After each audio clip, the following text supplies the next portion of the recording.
Happy Monday, everybody. Welcome to our class on distance rate time word problems. I'm Coach Anderson, and today is part one of a four-part series. So today is Monday when we're filming this recording, and if you're here live with me, we're going to be doing part two tomorrow, then part three next Monday, then part four next Tuesday.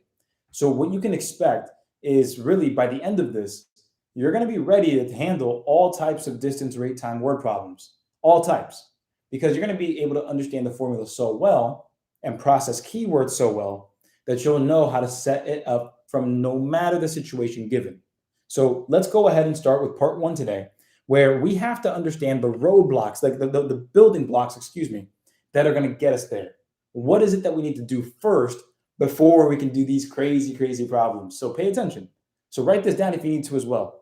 Number one, the first thing we need to be able to do, no matter what, before moving on, is we need to introduce the formula. I think that when it comes to those topics that revolve around a formula, you are going to have to become best friends with it. So our goal right here out of the gate is going to be, hey, can we understand the distance rate time formula and know what each part of the formula means? Do we truly know what distance is?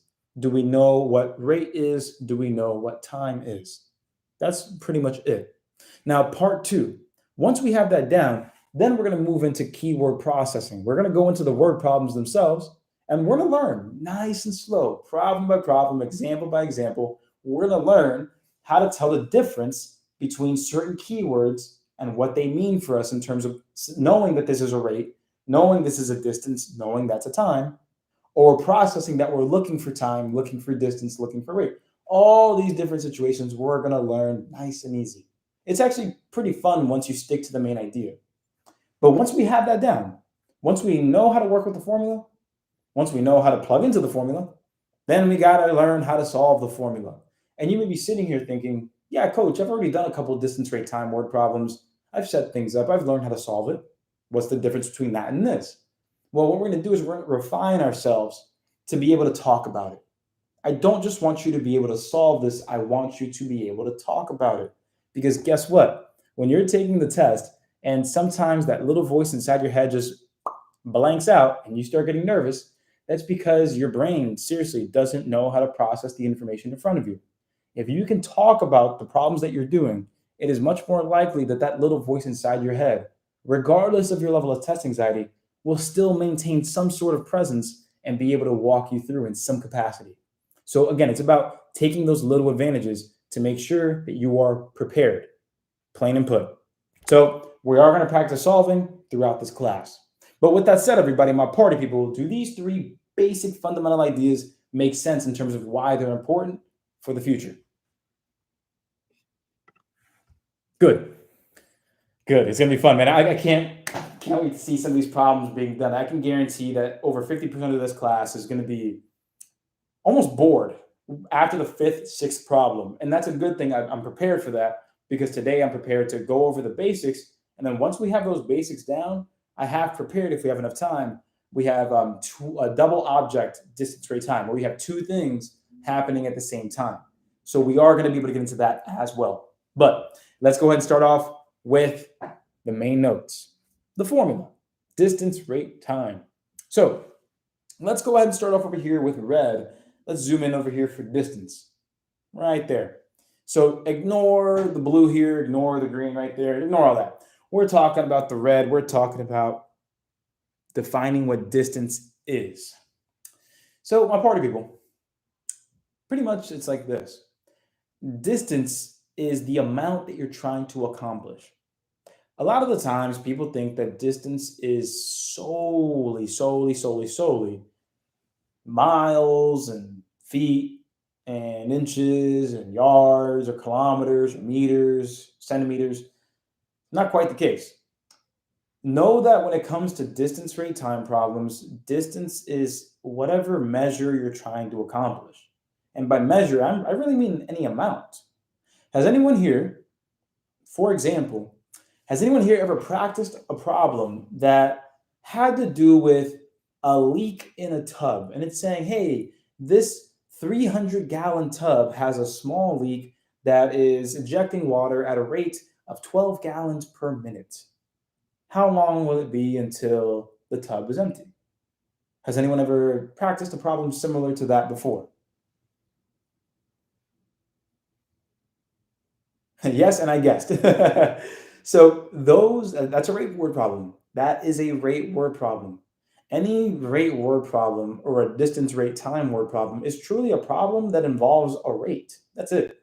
If it involves a rate, it's a distance rate time problem. That's it. Like that's all you need to know. If you can spot a rate in a problem, you can apply the distance rate time formula. So let's go ahead and really understand what a distance is. Again, the main way that we know it right over here is as miles, yards, kilometers, etc. Other things that you can accomplish are amounts, like weights. So if you look over here, like weights, a number of items, number of pages being read, and anything beyond that. So have anybody here ever heard of a problem where we're talking about reading speed? Oh yeah, Joseph reads 52 words per minute. How many words can he read in 3 hours?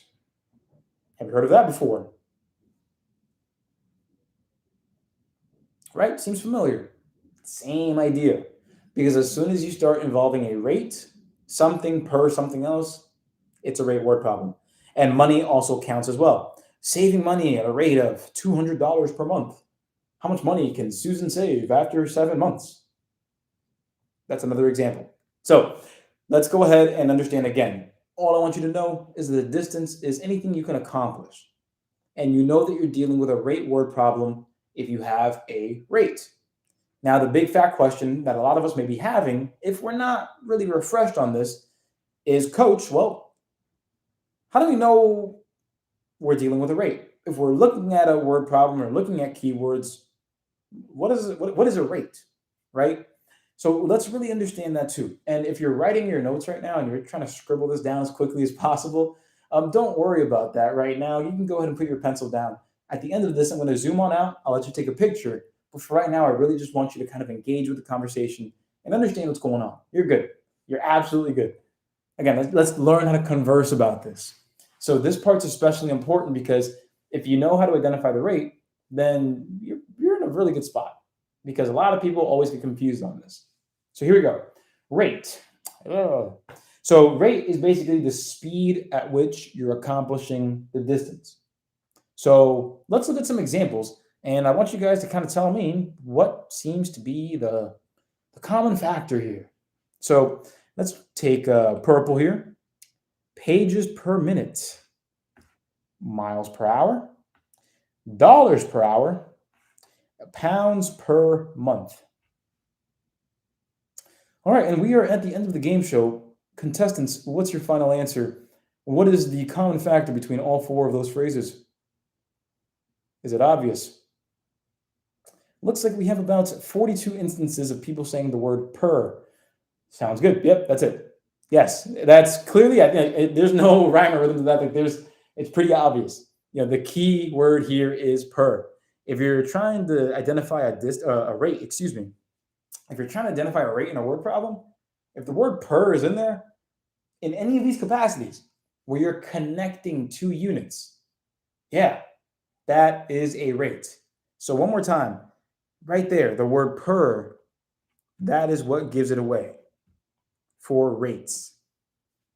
And again, anything that sounds like a speed or a pace, again, those can be generally identified as a rate. Because the thing is, the word per is not the only way you can identify it. Has anyone here ever heard of, like, instead of saying miles per hour, has anyone here ever heard it written as 45 miles every hour?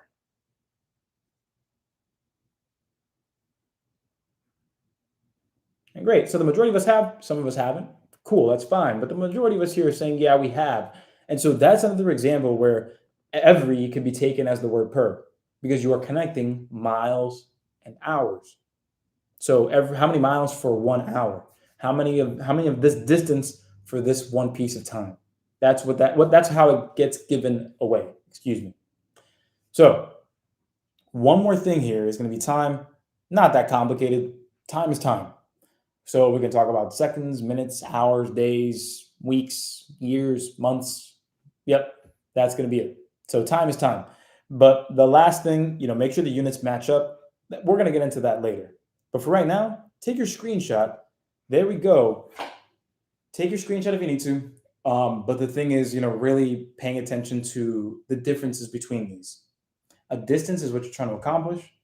A rate is how quickly something's getting done, typically shown with the word per or for every or something like that. Basically, if you're connecting two units, you have a rate. So just looking at it over here, miles per hour, dollars per hour, pounds per month, pages per minute. 2 units connected with the word per. We're going to play a lot into this coming up. So with that said, there we are.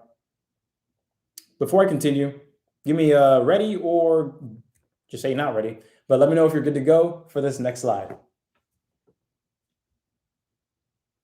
Good. And I'm glad you guys are excited about taking notes, first of all, because it took me a lot of effort to help you guys understand that we're not just here to dive into practice problems and just bang our heads on the wall. Like, there's science to this, there's analysis to this, and we have to be able to understand that if we take the 5 seconds to pause and understand, we can go so much further than someone who's just trying to ram right through it. So here we go. Next up, another key here is to be consistent. So if you didn't see this over here, make sure the units match up. Another way to think about this is make sure you're talking about the same things. That's pretty much it. Represent the formula the same way. Right over here. So take your screenshot fairly quickly if you need to. I'll go ahead and zoom on in a little bit. Take your screenshot if you could, but I'm going to go ahead and just narrate this pretty briefly, and I'll give you another chance to screenshot this right after, okay?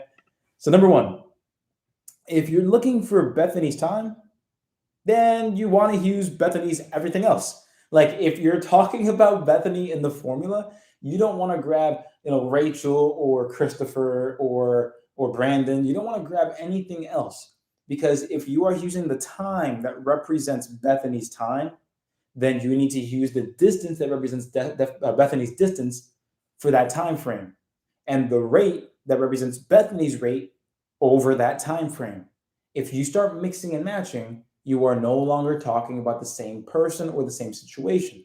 And if you're not doing that, then the number that you get does not represent what you're looking for. Everybody, yes or no? Does that make sense here, at least in part?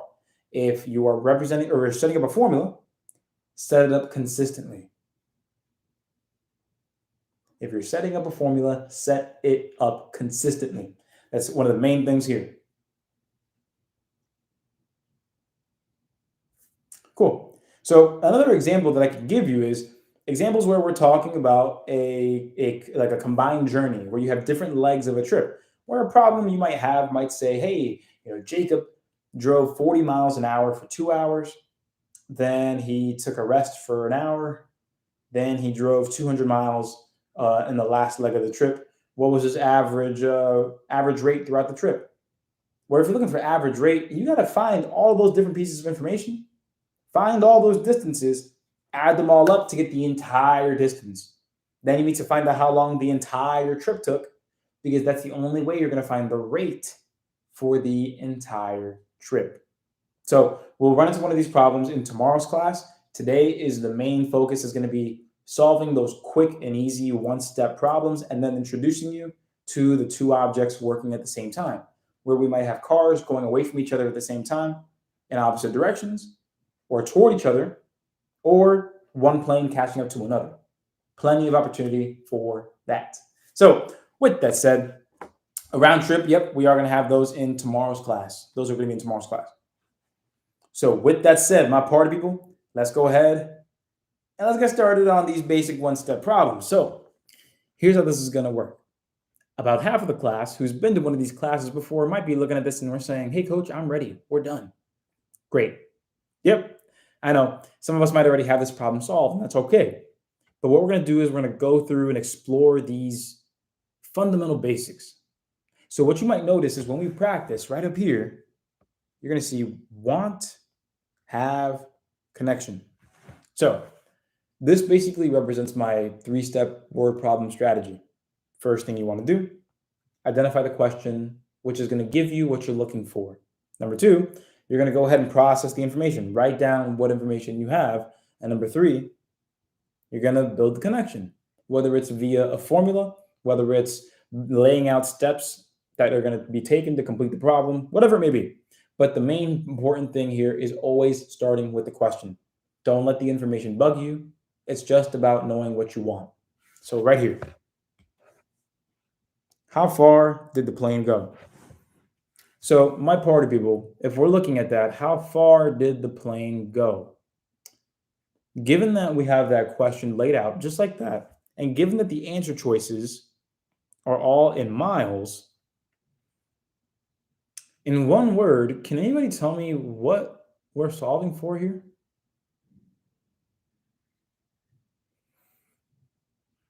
Yeah, in one word, if you said miles, you're not wrong. That's actually correct. But if you said distance, then what you're doing is you're relating this problem to the overall concept. Check out what we're doing here. Nowhere in here does it say distance. Nowhere in here. But we were able to extrapolate the information from this problem because we were able to see this. How far did the plane go? Okay, from point A to point B, how far did we go? We're trying to accomplish something. Miles here, all the answer choices say miles. When you look at distance, rate, time is time. That's not time. A rate would need to have the word per on it. That didn't say per mile or miles per something. No, that doesn't say anything at all.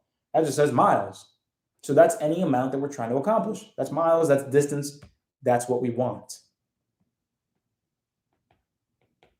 And now I know it seems that I'm overcomplicating a simple subject, but get ready for when we start talking about these different situations, because I'm going to bring the same exact energy to those situations as well.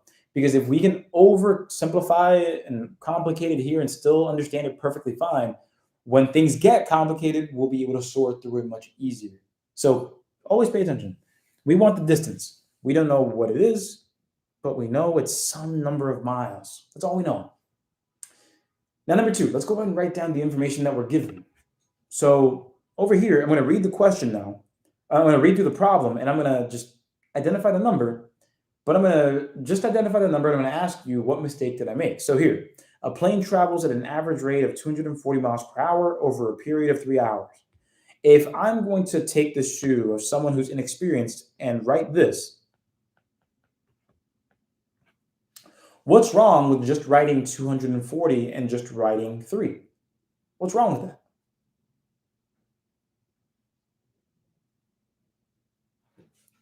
So what is wrong with that?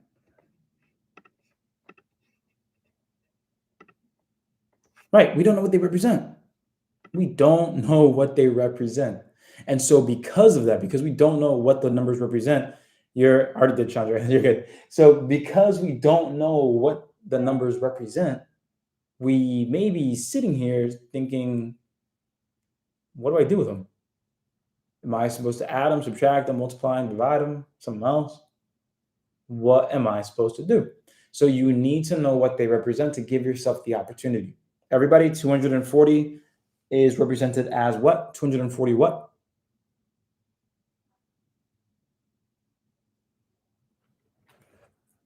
Right, so look at the chat here. We see some people saying miles. We see some people here saying miles per hour. Some people here saying rate. Now, is it just miles? Not quite. Not quite. Look at this right here. 240 miles per hour.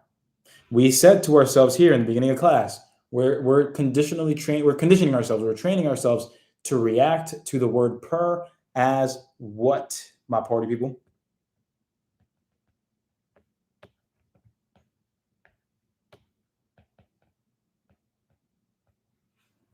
Right. We told ourselves to react to that as a rate. That's a rate all day. So boom, that's going to be a rate. And then from here, we have 3. What does the 3 represent, everybody? What does the 3 represent? 3 what? Not the distance, rate, time portion, but just in the problem. What came after the number 3? 3 what? Right, 3 hours. Right, 3 hours. So let's just go ahead and just take note of that. And we can feel confident that we have ourselves a time value here. And notice that all of this represents the same situation. The plane was traveling at that rate for that amount of time. So now we can find the distance that that plane covered. So we have everything we need. We apply our formula and we're good.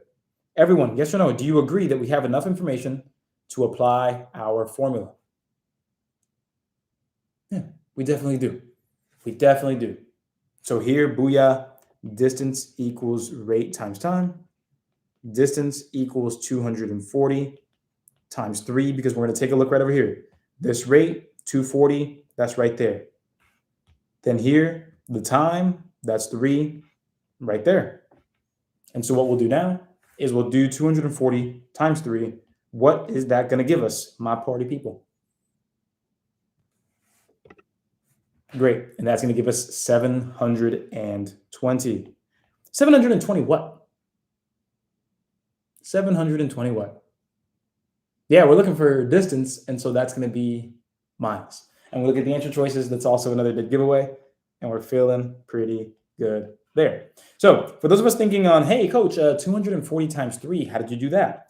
Well, there's two ways to do it. There is the straightforward way that compromises and takes more time, and then there's the mental math method that saves you time. I'm going to show you both briefly, and throughout class, I'm going to pause to show you these mental math tricks. For those of you in the program, Math Basics course, in the dashboard, the very first unit is all about mental math tricks. So if you like what you see in terms of what I'm about to do, you can practice with literally, I think it's over 2,500 practice questions that you have in that bank. Get in there, practice until it becomes fluid and easy. I got all the information you need for you there. So with that, yes, mental math is goated indeed. So here you go, 240 times 3. Most of us would do it like this, and we think, hey, 0 times 3, 0.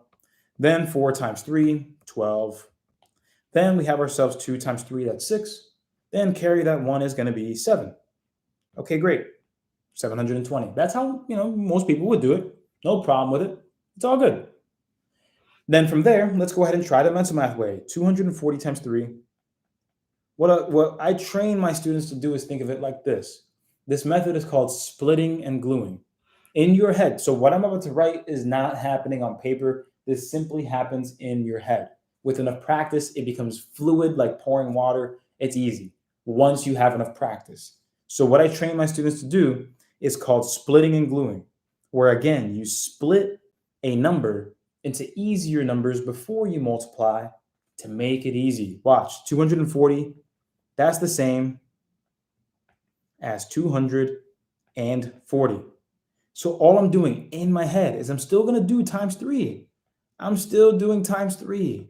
But the way that I'm doing it is, again, in my head, splitting in 240 into 240. What's 200 times 3? That's 600 in my head. Keep 600. 40 times 3 is 120. Together, 720. The reason I'm showing you this is because, my party people, I know you can solve 200 times 3 in your head. I know you can solve 40 times 3 in your head. Doing those separately, easier situations, all you have to do is remember one number, the 600. Now I have the 120, 600, 720, done. So again, it's something you can do in your head to save you time. Exactly, Mikey, exactly. So I have an entire catalog on the technique for splitting and gluing, for adding, subtracting, multiplying, and dividing. It works for all four. And I need you that if you're in the program, that you're going in there and you're spending the time to work on this. Because once you have this down, you can do any type of thing in your head. Like, for example, let me just throw out some numbers here.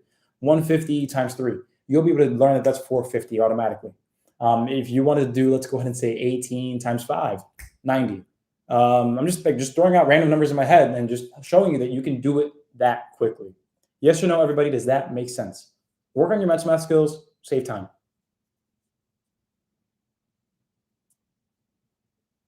Perfect. Seth, no worries, man. Good to have you. Good to have you, man. So with that, my party people, let's go ahead here. Let's try another problem out. So here's the first thing I want you guys to focus on. And feel free while I'm talking to take your screenshot. But here's what I want you to focus on for this first problem. Identify the question. Okay, we're gonna do this in a series of events. I'm going to see if I can grab my timer here. I'm going to see if I can get a 15-second time. Perfect. Yep. Okay, cool. So I got a 15-second timer. And what I'm going to do is I'm going to start this timer. And in 15 seconds, I need you to be able to tell me what we're looking for in the problem. Not the answer, not the information, just the first step. What do you want? I'm going to give you 15 seconds. So there's the timer. 3, 2, 1, Go. 15 seconds to tell me what the question is asking you for. Is it distance? Is it rate? Is it time? You have 7 seconds. Let's work under pressure here. Go, go, go, go, go. 2, 1, and time. So let's have a little powwow here. Was anybody here nervous going through that timer? Even though it was a fairly sincere question, was anybody here nervous at all? Right? Even though it was a sincere question, it may feel like, whoa, hey, coach, I'm not supposed to feel like my recruiters are looking over my shoulder during the ASVAB. What's going on, man? Well, I'm going to start introducing y'all to basically practicing how you play. If you've ever played sports ever in your life, you know that simulating the actual environment of a game, that's ultimately what's going to help you be more successful, handling the pressure. Because sometimes it's not just about being able to do your job, it's about being able to just filter out the noise. And this is one of those opportunities. But regardless, step 1, read the question. Here's what you should have done to get this right. The first thing you should have done was say, hey, let's look right here. That is the only thing that matters. The question sentence, not the 10 knots, not the 2 hours. None of that matters. None of that matters. It doesn't matter that there's a negative answer choice here. Might have gotten some of you guys to be like, whoa, what's that? Doesn't matter. The first thing you need to snap your attention to is right here. How far did the boat go? And that is a measure of distance. That is a hint or evidence of distance. Nautical miles, nautical miles, nautical miles, nautical miles. How far? We want distance. Bam. So next up, we are going to be taking a look at the information. What are we given? Step 2, what's the information? Everybody help me out. Right over here, 10 knots. What is that? What does knots mean?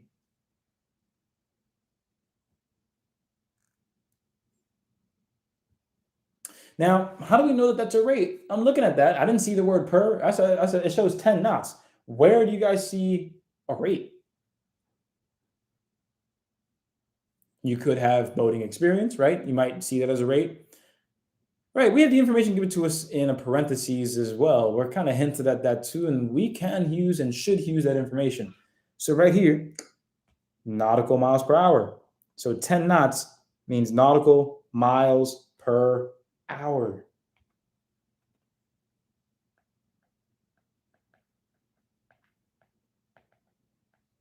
Whoops. Nautical miles per hour. And again, the word per is truly what gives it away. So everybody, yes or no, can we agree that 10 knots or 10 nautical miles per hour, that's a rate? Is that good for you? Cool. Cool. Sounds good. So we have ourselves a rate right there. There we go. Let's take a look at the next piece of information. It says over a period of 2 hours.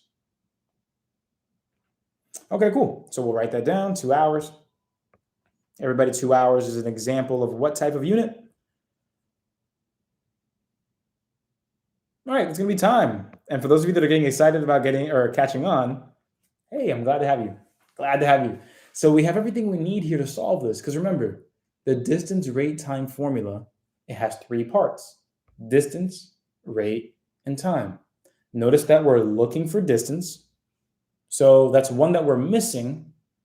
But if you look at the information that we're given, we have the rate and we have the time. So everyone, my question to you is, as it stands right now, can we solve this problem?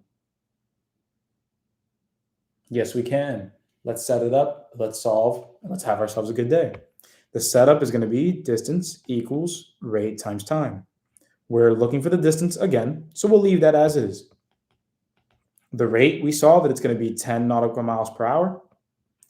And so we'll write down 10 right there. And time, we see that we're given 2 hours. So we'll go ahead and plug that in. And so everybody, 10 times 2, what's that going to be? 20. And our answer is going to be in nautical miles. And we're good. Answer choice that's correct here is A, 20.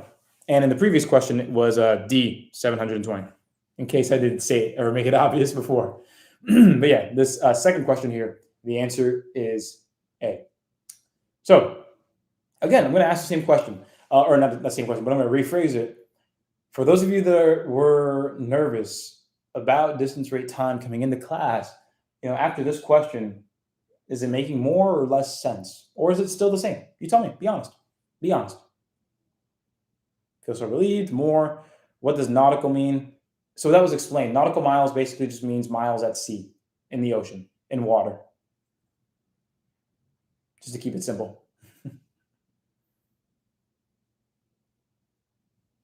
Yeah, Noah. Yeah, this is the formula. Distance equals rate times time. Now, are there different ways that we can use it? Yeah. Are there any times where you might have two rates, two distances, multiple situations, multiple objects at the same time? Yes, of course. But today's class is solely focused on introducing the basics, because once we have the basics mastered, beautiful things can happen. Once you have this down, every which way, not just solving for distance like we just did 2 times in a row, but solving for the rate, solving for the time. Can you work backwards? Can you maintain that confidence? Once we have it forward and backwards down automatic, bam. In tomorrow's class and next Monday, you guys are going to be looking at problems that you cried about back in the day, but you're going to be able to solve them now. That's going to be the goal. So with that, let's go, my party people. Exactly. You got to walk before you can run. I mean, yes, you can do a proportion with this, Dana, because there is no initial value. So we can talk about that more if you want through via text. But because there's no initial value, this is also a proportion problem. Just this one specifically. Okay, so not all of them. So here, up next. 10 seconds, go. Give me the formula, or give me the goal of the question.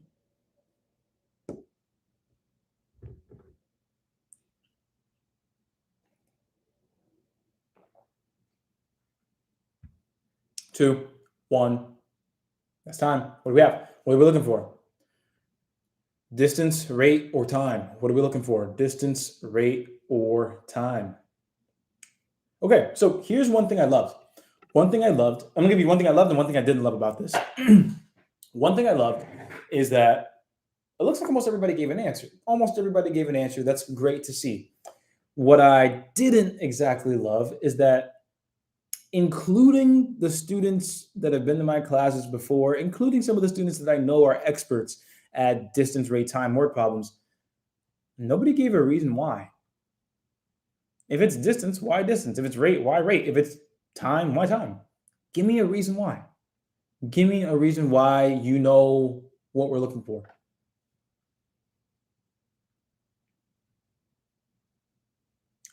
There we go. Thank you. That's better. Remember, we're here to be able to talk about the subject matter. If you're here to try to memorize a set of problems and hope you see them on the test, see yourself out now. That's not the framework we want to operate under. And I hope you don't leave. I want to show you the right way, okay? The goal here is to be able to converse about this. Even though that this is a brand new question to some of us, we're still able to talk about it. That's what shows that you know the concept. The goal is to talk about it. So here we go. The question is, what was the car's average speed? Right here. What was the car's average speed? So a couple of things give this away, everybody. Let me point out a few of those things. Number one, what points it out is the word speed. Speed, pace, the rate at which you're accomplishing that distance, that's going to give it away. So they already asked you for speed, which is, again, synonymous with rate. Same word. So that's number one. Number two, when you look at the answer choices, take a look at the word per, all the way down the list. You're connecting two units, kilometers per hour, all the way down. So the word per gives it away. So two main ways that it's given away.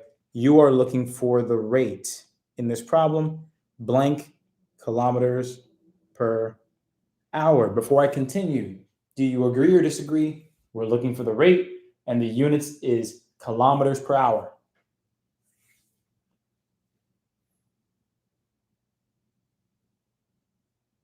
Cool. Cool. Let's get a couple more responses there. We got, 25 so far? I want to see at least half the class reply before we move forward here. Perfect. Perfect. All right, sounds great. So let's go ahead. Let's move right along here and collect our information. So part 2, let's collect the information. So info, what do we, well, let me make sure that that looks a little neater. So info, what do we have? Well, one thing I have over here is I see that it says a car traveled. Let me get my pointer here. A car traveled 480 kilometers in 6 hours. Let's write that down. Okay. 480 kilometers in 6 hours. Well, everybody, the 480, what does that represent?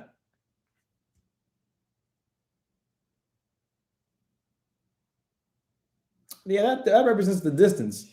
That was the amount that the car accomplished, 480 kilometers. So boom. That is a distance. That is an amount that can be accomplished. Now in 6 hours, let's write that down. That is a time value. So let's go ahead and take a look at how this problem is different than the other ones. This is how this one's slightly different. Watch this.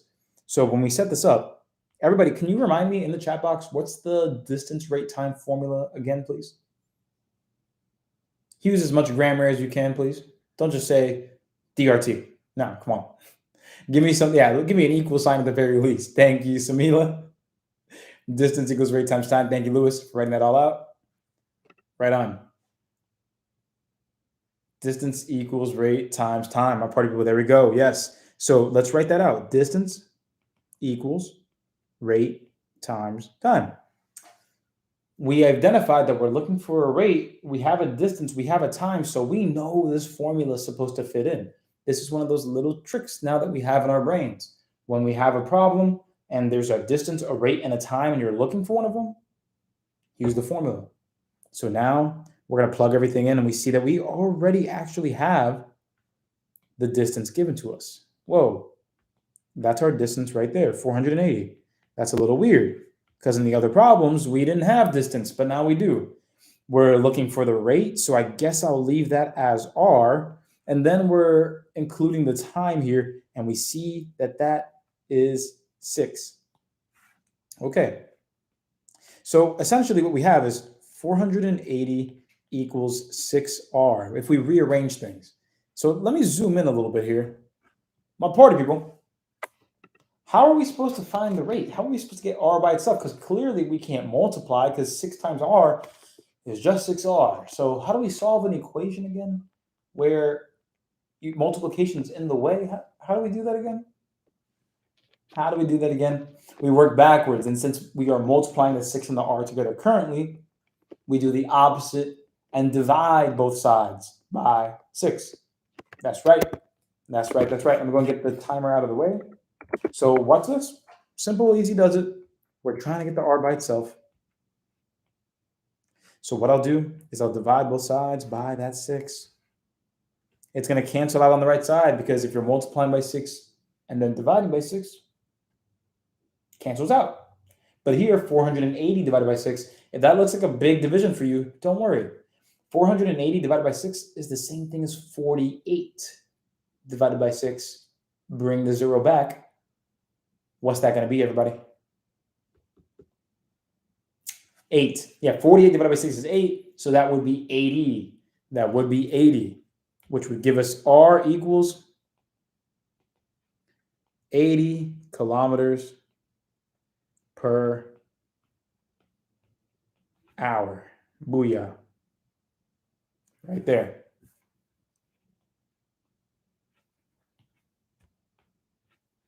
And there we have it.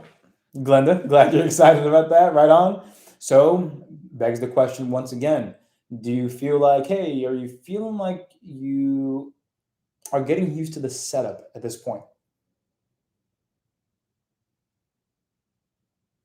Are you getting used to the setup at this point?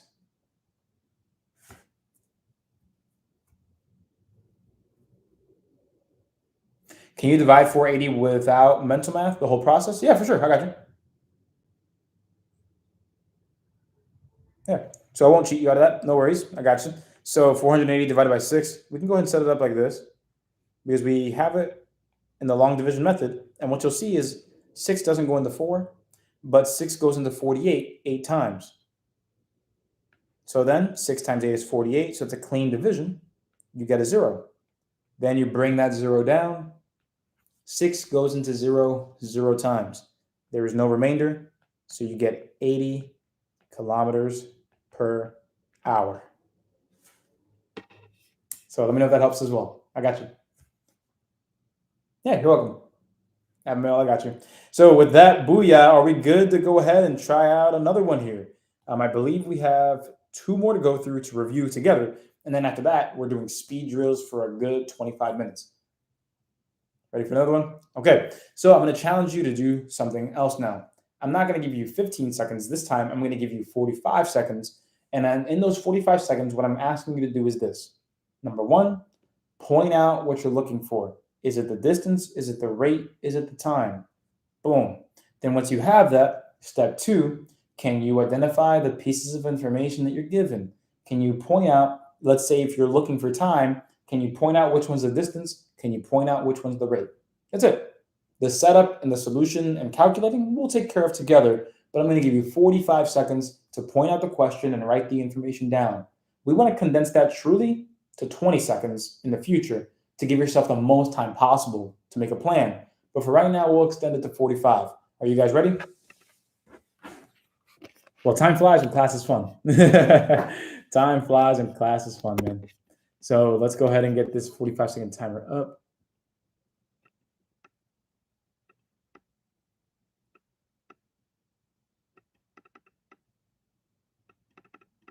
Boom. So 45 seconds, and then here is the timer back.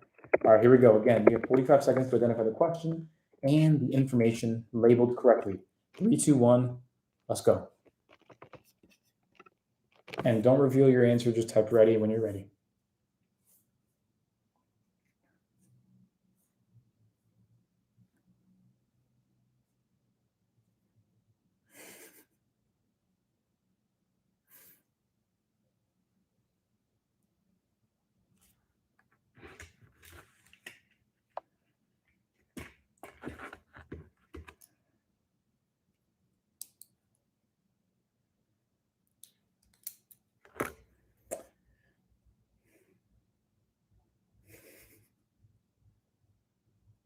All right, 3, 2, and 1. Go ahead. What are we looking for? First question is, what is it that we're looking for? Distance, rate, time, which one?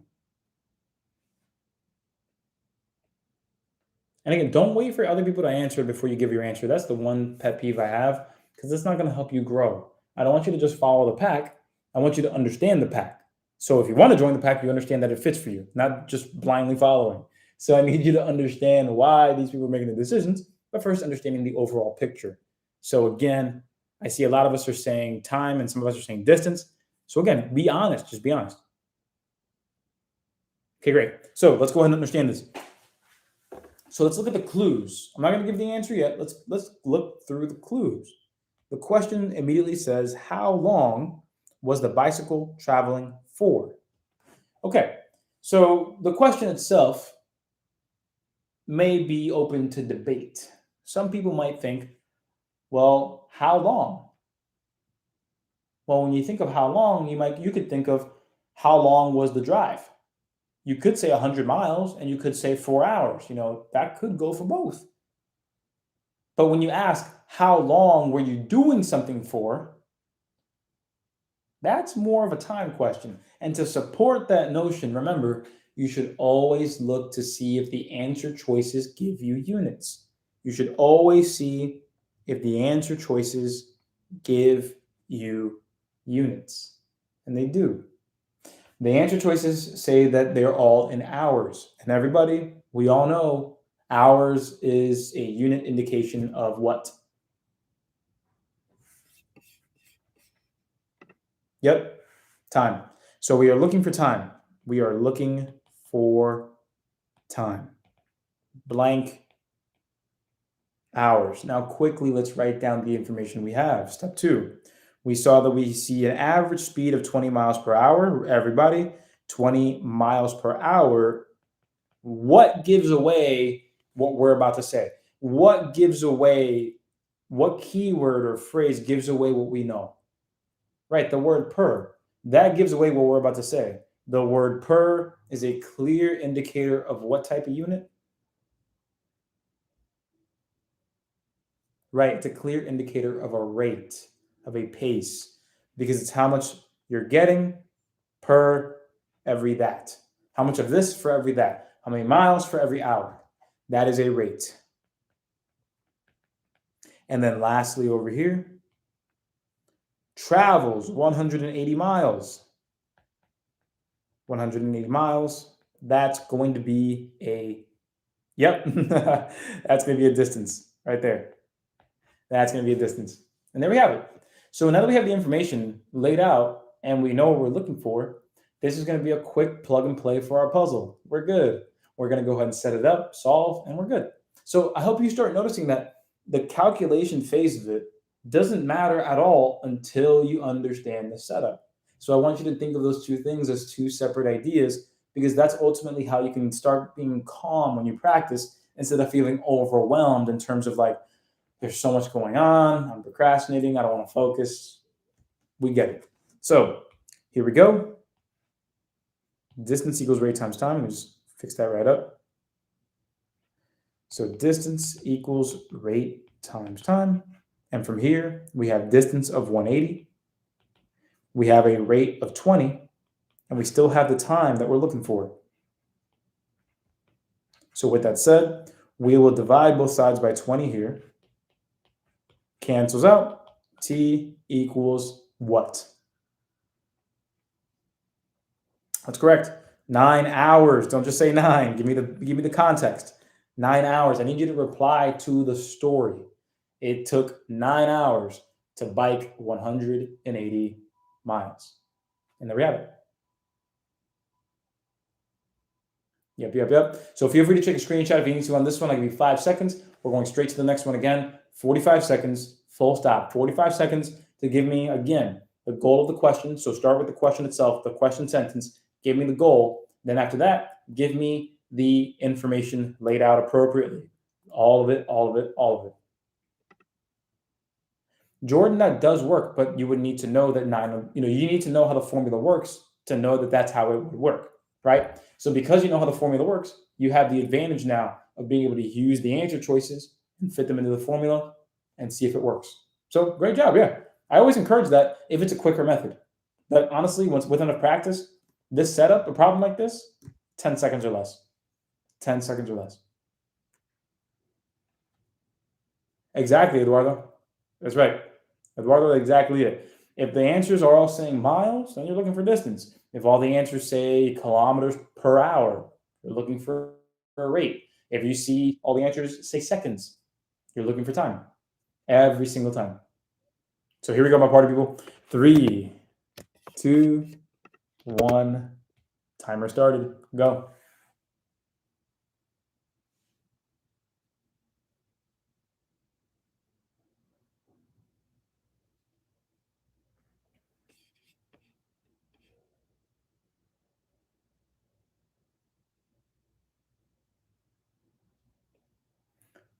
Hey, Jasper, it's good hearing from you. Text me. I want to catch up. Text me. It's good to hear from you.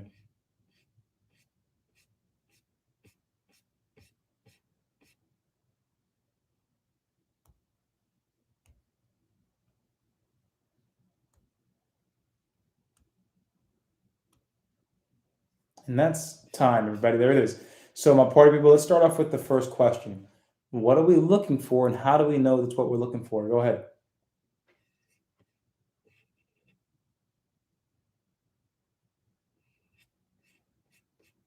All right. So, I see a lot of us are saying time, but what reasons do we have? Give me the reasons.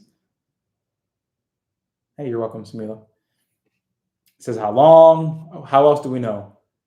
It's saying how long, and then Dana. All the answers are saying hours. Great job, Dana. I'm sure somebody else said it before as well, but let's go ahead and share that glory, right? So we see that it says how long was the car traveling for, and then we also see the answer choices all say hours. So straight up, we're looking at this and we're saying time, hours, time. That is time. That's yes, right? Seconds, minute, hours, days, weeks, years, months. Yes, that's time. Okay, great. Sounds good. And then number two, let's lay out the information that we have, nice and easy. So here I see this says a car traveling at an average speed of 55 miles per hour eventually travels 165 miles. So we have 55 and we have 165. Everybody, the 55, what does the 55 mean? What words do we want to write down alongside just 55? Right, we want to include that it says miles per hour. And in that same breath, miles per hour, what should we already be like, dopamine trigger? What should we already be looking at to know that that is a rate? And what's that trigger that we're looking for? The word per. Exactly. The word per gives it away right there. That is going to be a rate. Then we have 165 miles. And that is our distance. And that is our distance. And so there we have it. Booyah. Cool. Sounds great. Good. Let's get it done. So we want to write our formula down. Distance equals rate times time. This is where we want to be quick now. And so we see that we have distance as 165. Our rate as 55. And then boom, we have to find time by itself. Everyone, how or what do we do to this equation to get time by itself? Who can be the most proper here? Who can go beyond just giving a one-word answer? Maddie, you haven't been in the program that long and you're already showing some prowess here. Thank you. Yes, divide each side by 55. Thank you, Maddie. Appreciate that. This is going to go a long way. Divide both sides by 55. This detail matters. So here, bam, divide by 55 right there. Divide by 55 right here. We see it's going to cancel on the right side. And with some mental math, you can see that this may be 3. You may be able to tell that this is 3 with some mental math. Another way that you could truly get this down if you wanted to, there's really a few different ways. So yeah, 55 times 3, with enough practice, you'll know that 55 times 3 is 165. Another way to look at it is knowing that 55 is 11 times 5. You could divide by 5 first to get yourself 33, then divide by 11 to get 3. Again, a ton of different ways you can do this. You can do this with straight up long division. You can do it with mental math. Here, mental math would prove to be the better idea because if you're doing with long division, look at what happens in this situation. 55 going into 165. Notice that you have to guess because 55 doesn't go into 1. It doesn't go into 16. It doesn't go into 1, or it goes into 165, but that's what you're trying to do. And so you have to guess at this point. But if you knew that 55 is the same thing as 11 times 5, well, then what you can do is you can divide by 5, then divide by 11, or divide by 11, then divide by 5. Either way, it's up to you. Because I know that 165 ends in a 5, I'm going to do that first. I'm going to do that first because I know it's divisible by 5. So if you did it that way, you can quickly figure out right here, 3, drop the 15 to get 1, 15, 3, quickly. And then you just take that 11 that's left over. So you have the 5. Now you're going to divide by the 11.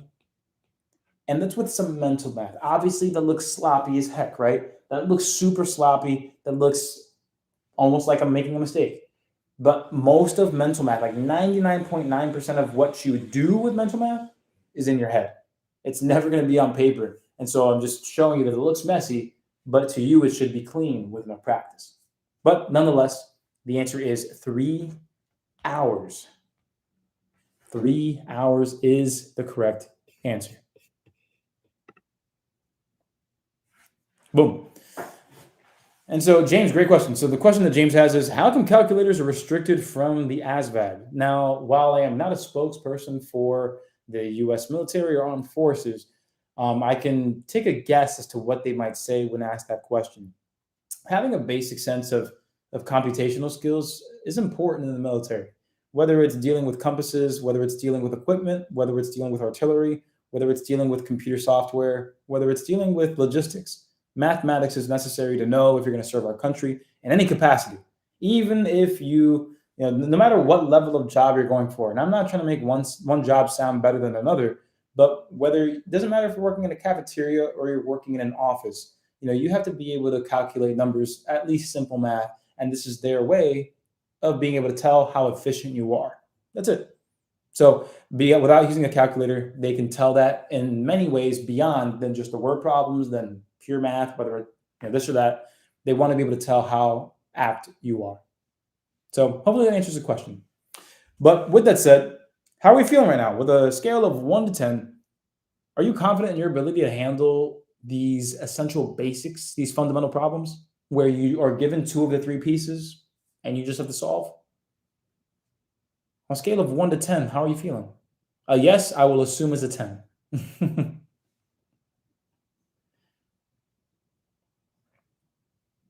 Okay, good. Again, remember, guys, today is part 1. Today is part 1. If you're looking for those more complicated examples, or if you're already well beyond this point in distance rate time, I highly suggest, if you're in the program, you're able to go ahead. You can work ahead.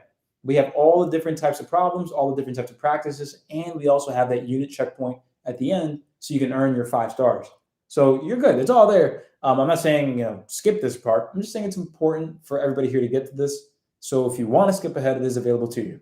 But looking at how everybody is feeling pretty good from what we've done so far, let's go ahead and go through a speed drill.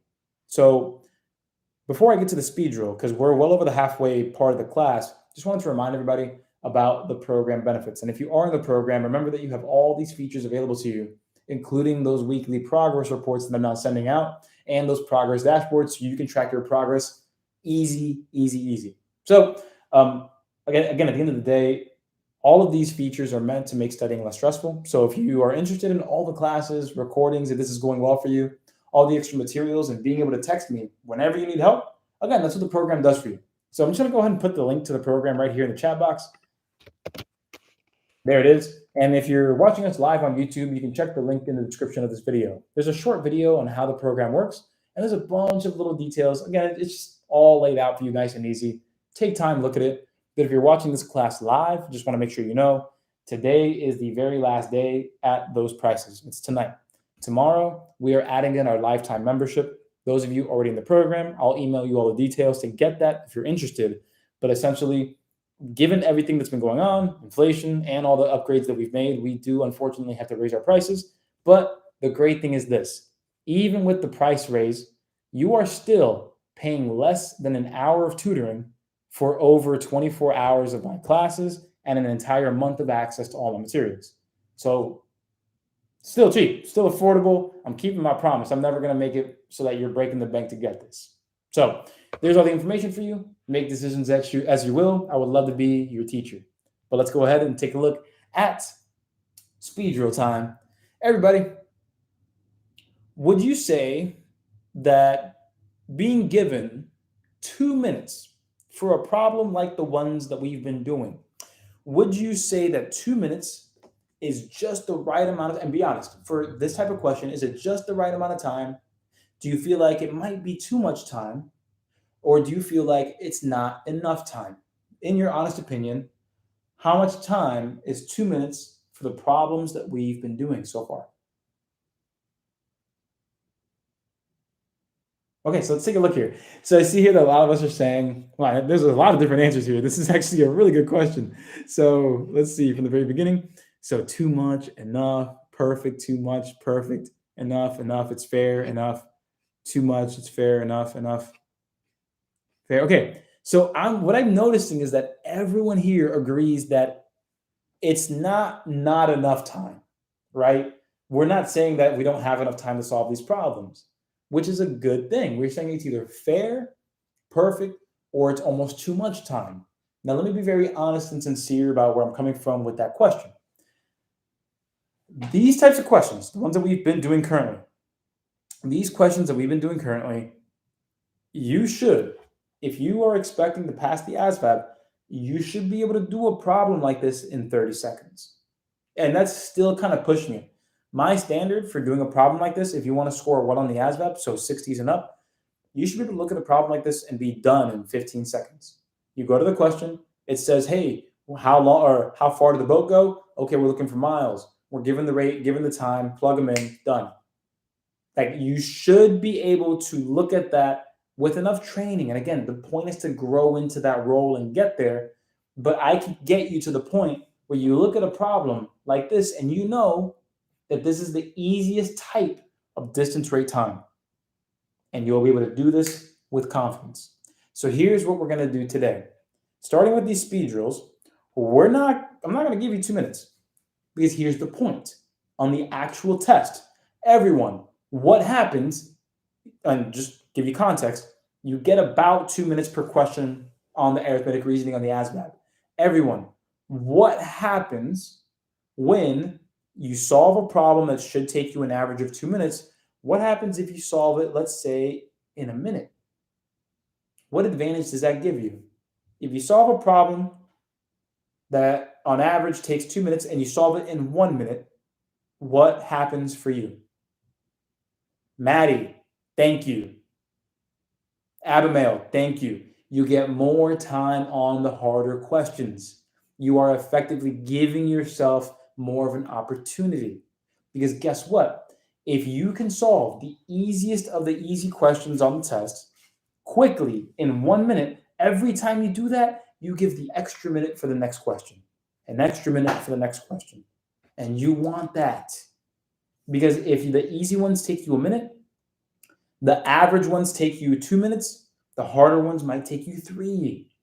And so by making sure you dominate the easy questions, you give yourself the opportunity to tackle the harder ones with less pressure. Yes or no? Does that make sense? Again, it's these little advantages. Like I said in today's PSA, it's these little advantages, these little bits of knowledge. This isn't a trick, everybody. This is knowledge that you need to apply. Make sure that you're not just okay at the easy stuff. Make sure that you can absolutely crush it because it's going to give you the advantage on the harder stuff still. So if you're the type of person who's been doing the math basics and the math basics dashboard, and you're saying, and I'm not going to call you by name, but there's at least 7 of you who've texted me and said, hey, coach, I did well on A, B, and C, and then D, but then on E, I failed it the first time. I got a 60 on it. So I'm going to move on and I'm going to come back later. I'm not calling you out. It's not just you. There are like 8 or 9 people, again, who have texted me exactly what I just said. And every time my response is, no, go back. Go back. Get it done. Get that 90% and show that you can get it done. Because it's not just about knowing how to do it. It's about being able to do it under pressure. So, yes or no, everybody, does that make sense? And also, are you ready? Because here's the time that I'm going to give you. I'm not going to give you the 2 minutes. I'm not going to give you 1 minute. I'm going to give you a minute and a half. I'm going to be fair. I'm going to put it right there in the middle. Let's start by training ourselves to do these easy problems in 1 minute and 30 seconds. And here's what we're going to do. I'm just going to highlight the answer and move to the next one. So let me put this up here. 1 minute and 30 seconds. Sweating already. Hey, it's all good. It's all good. Tomorrow's Tuesday. Chipotle's probably going to do BOGO burritos. Do your thing. So here we go. 3, 2, 1. Let's get the party started. Go. And I'm going to mute myself and I'll be back. Don't reveal your answers. Just have ready when you're ready.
Looking at our final 4, 3, 2, and 1. Go ahead and get those answers in there, my party people. Get those answers in there. And if you don't have an answer, take a guess. Take a guess. It's completely okay.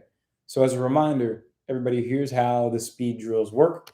Well, this is not a speed drill, excuse me. This is a drill set. Let me be more careful about how I throw around that language because it matters on the website. So this is a drill set, and we just timed ourselves, and the correct answer is A, 1,800 miles.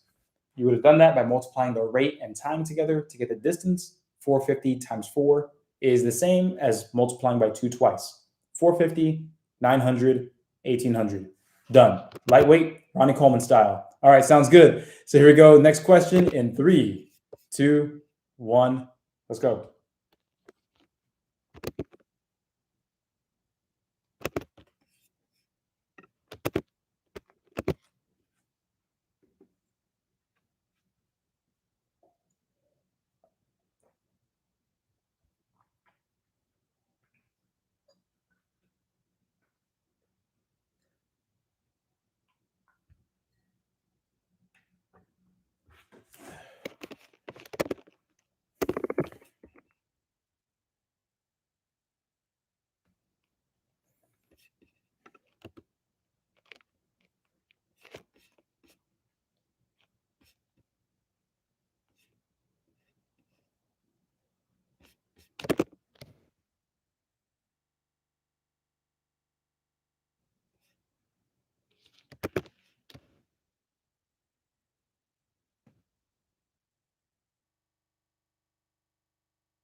Looking at 3, 2, 1. Answers in, my party. We'll take a guess if you need to take a guess. But I want you to notice that this one here was more of a matter of being able to calculate quickly. Notice that if you had everything set up quickly and appropriately, D equals 185 times 12. Well, now you need to know how to do 185 times 12 quickly, right? And so, bam, that's really it. Even if you know the formula, can you apply it confidently and quickly? The answer is D, 2,220 miles. There we have it. Moving on to question number 3 in the drill set. Here we go, my party people. Keep your heads up, man. It's not a matter of getting it right or wrong. It's were you on the right path? If you were, that's good. Let's try another one out, man. Let's go. 3, 2, 1.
Three, two, one. Put your answers in. Take a guess.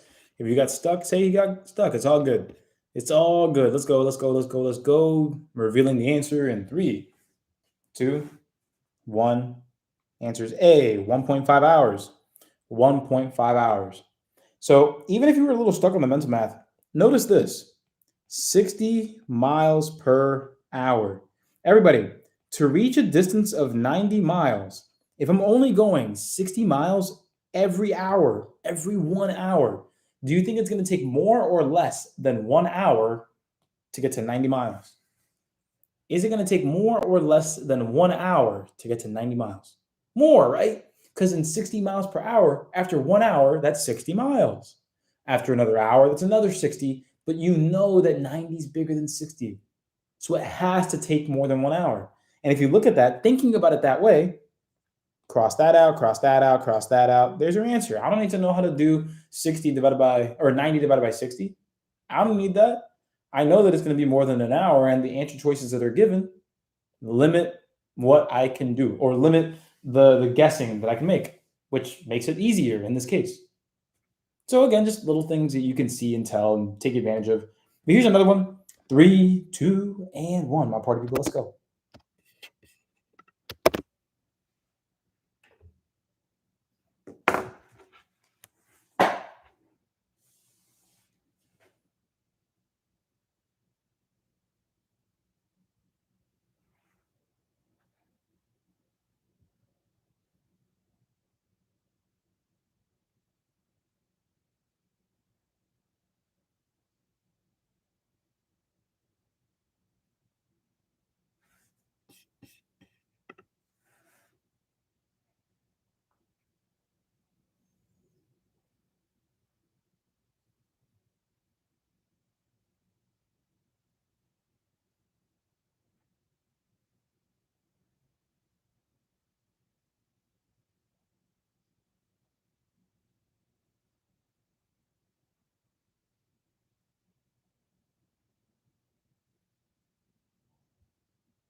And looking at our final 3, 2, and 1.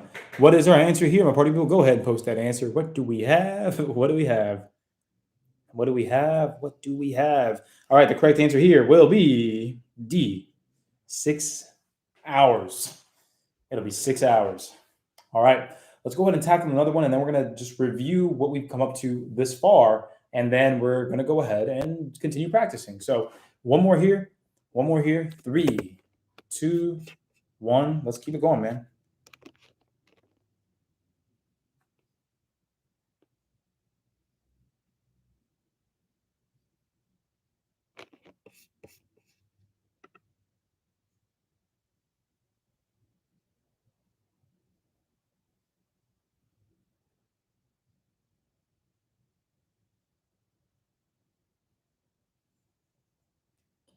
Absolutely incredible.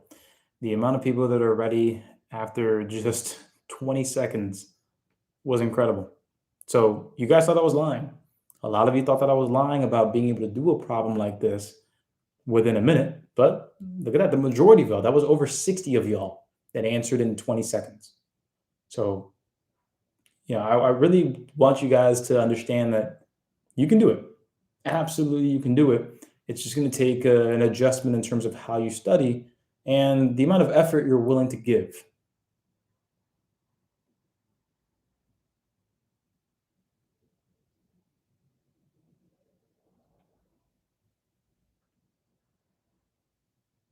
I love hearing that. All right, looking at our final 10 seconds coming up here. Hold off on giving your answers. Hold on, hold on, hold on. Give everybody else a chance. And go ahead. 3, 2, 1, answers in. 3, 2, 1, let's go. Answers in, answers in, answers in, my party people. Man. All right. I hope no one here is waiting for people to put their answers in or guessing or kind of just faking it. But this is I think the second question in a row where everyone put the same exact answer and everyone is correct. The answer is B. The answer is B, 165 miles. So with that, I mean, it's not about how fast people type. Don't worry about all that. But my follow up is, what's been the difference for you? Like, let's take a quick little pulse check. What's been the difference for you since class started, and how you feel now? What's been the difference maker so far for you? Be honest. What's been the difference maker? You feel better. You feel more confident. You feel great. Okay, so that's how we're feeling. But what do you think got us to that feeling? Because we want to repeat that, right? We want to be able to feel that success. We want to be able to feel that confidence and that excitement instead of that lethargy and that anxiety when we see hard problems, right? So how can we get here in other areas? That's the question. We just built up our confidence in the basics. How can we build that same confidence with the harder questions, the more complicated ones? So looking at what some of us said here, with this specific math word problem, it's easy, right? With this specific one. So how do we repeat the success elsewhere? Better way to do this kind of problem, the answer choices that gave away the unit. That's another big one, right? We use the answer choices to give away the units. That's a big strategy that's not just applicable to distance, rate, time. You can apply that to all word problems. The units of the answer is either going to be given in the question or in the answers or both, but it has to be given. Has to be given. And so you got to take advantage of knowing how to spot the question, what you're looking for. I love hearing that right there. Understanding terms and formulas, knowing the distance, rate, time formula and how it interacts. Now that you know the distance, rate, time formula, we can now expand this thought process to start talking about the different situations.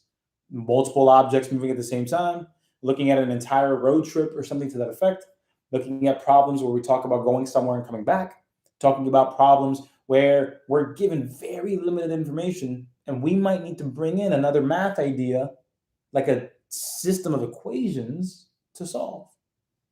Or throwing in decimals into the questions, we should be able to maintain that same sense of confidence. We need to be able to do that. Lots of practice, absolutely. The practice does make a difference in establishing that confidence and that dominance.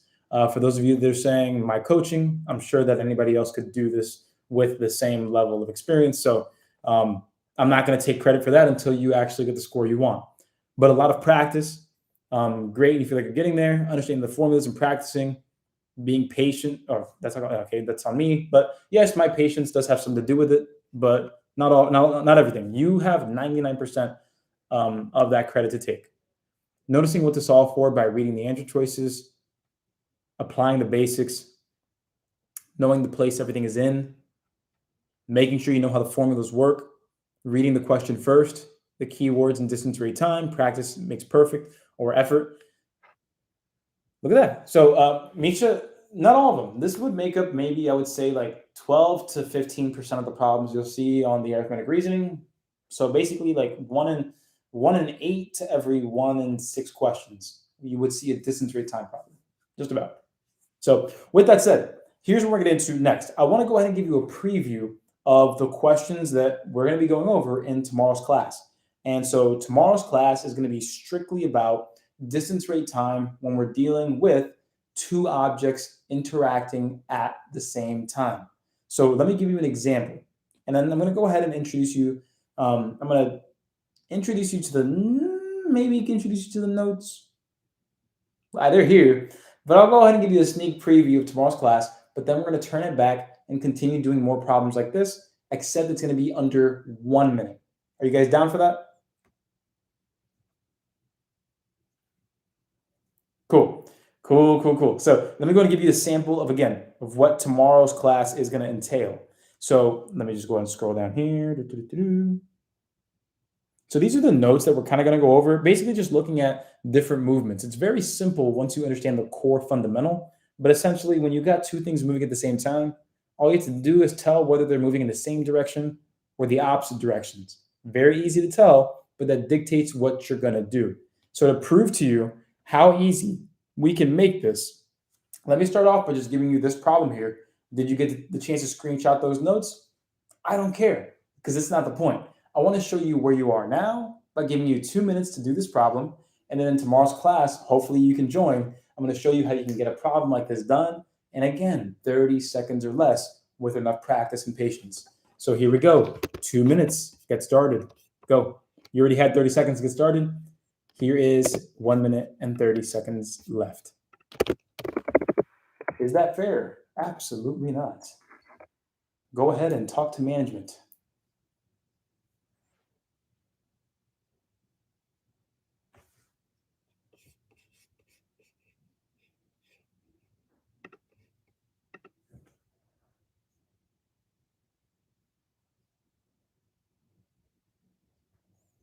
Hey, if you're feeling lost, remember that the first step in these problems is going to be read the question first. So if you're feeling lost, you should at least be able to tell me, are you looking for a distance, a rate, or a time? Focus there first. There's no room right now for being lost. You know what you should be doing first. Am I looking for a distance, a rate, or a time? Or are you too distracted by my face? And then number two, can we write down the information? Come on, can we write down the information? What are those pieces of information? What do they mean? What are the numbers? What are the meanings? Write it down. Again, this is just like every other problem. Treat it the same. Treat it the same.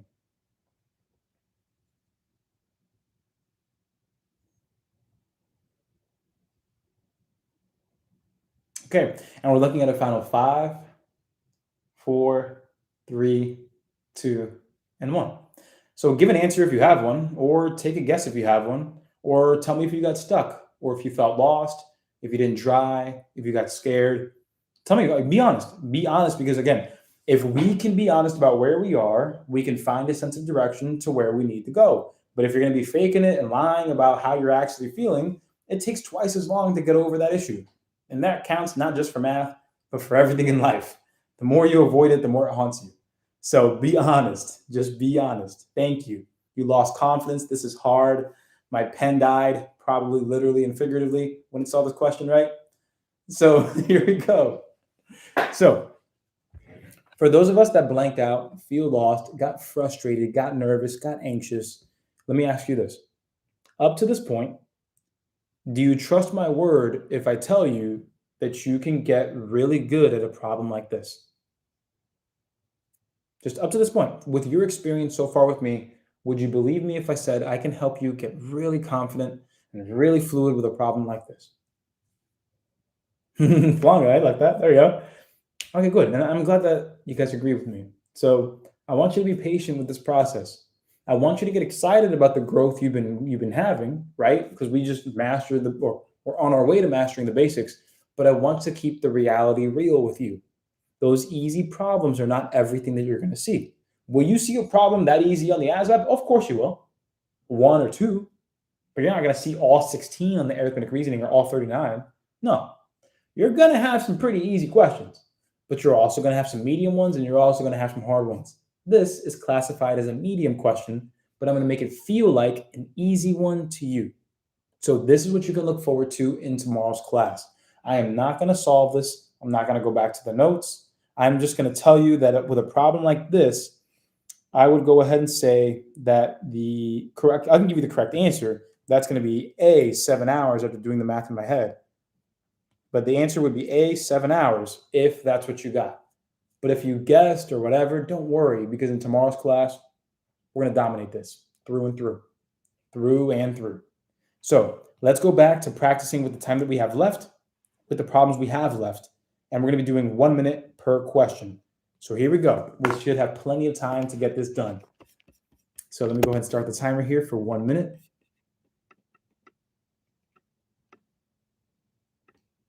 And almost there. And 0. Boom. So we have 1 minute. Here we go. 3, 2, 1, go. 1 minute for question. My part of you. I'll be right back.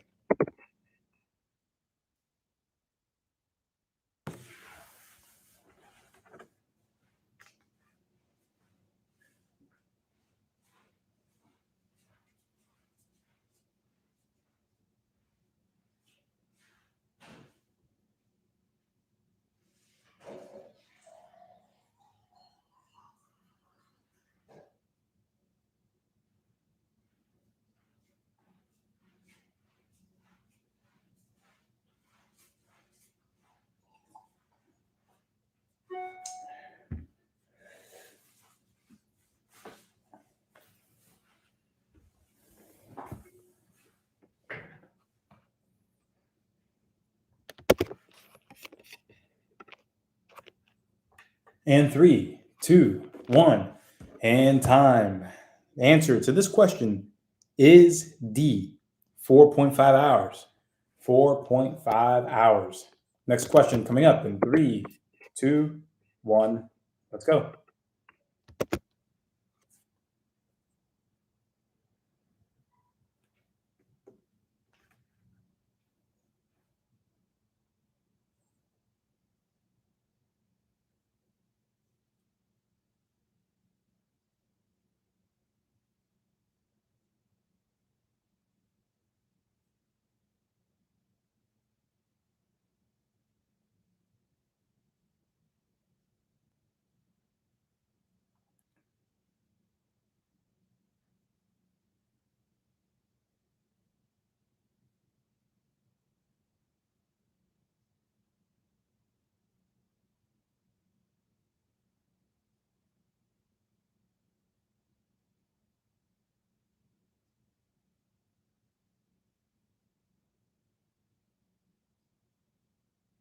Looking at our final 3, 2, 1, and time. Go ahead and give your answers here. I'm revealing the answer here in 5, 4, 3, 2, and 1. The answer is A, 12 hours.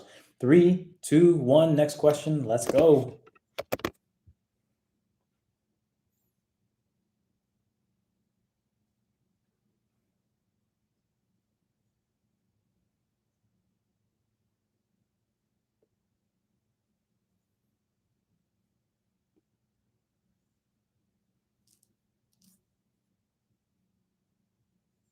With some mental math tricks, you can actually get this one done in less than 10 seconds. Misha, I know. But give it your best shot. You still got 30 seconds. You got this.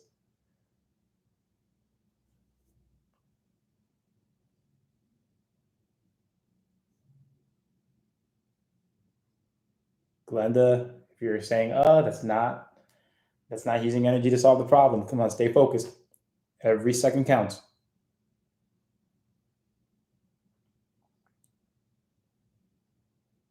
And time. What is your answer here? Go, go, go. What is your answer? Don't look at other people's answers. Don't look at other people's answers. Put your answer. Be honest. If it's a guess, take a guess.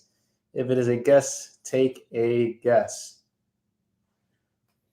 All right, my party people. So here's one way that I looked at this problem. So if I'm taking a look at this, I like to use what I call reference points. So let me bring my face back into the picture. I know my face is ugly. I know. Let me go ahead and just do a quick little bit of mathematics and learning you some math so you can be successful. So if I'm taking a look at this, you may have quickly figured out that, okay, how long, hours, you looking for time? You may have determined that pretty quickly. Cool. From there, you may have seen that we have 970 kilometers per hour, and that is your rate. You also may have noticed you have 2425, so 2,425 kilometers, which is your distance, which may have prompted you to immediately think that with your formula, you have to divide. You may have seen that. You may be thinking, okay, great. Yeah, I got to divide, so I'll go ahead and divide.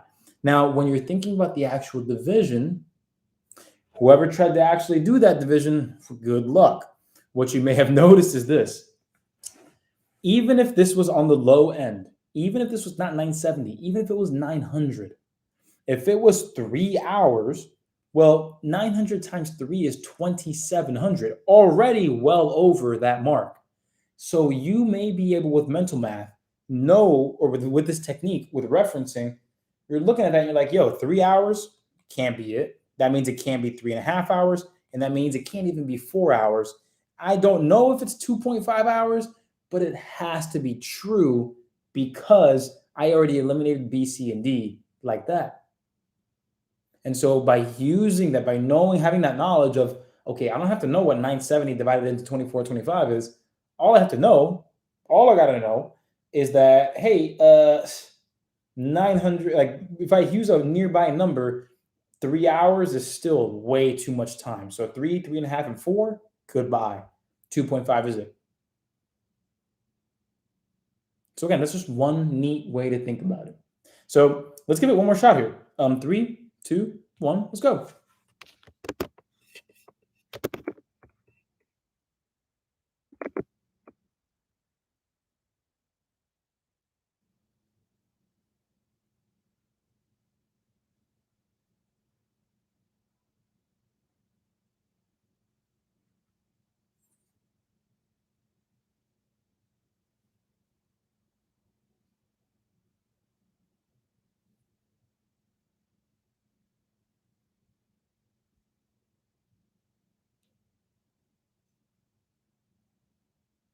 Yeah, don't reveal those answers. Don't reveal those answers.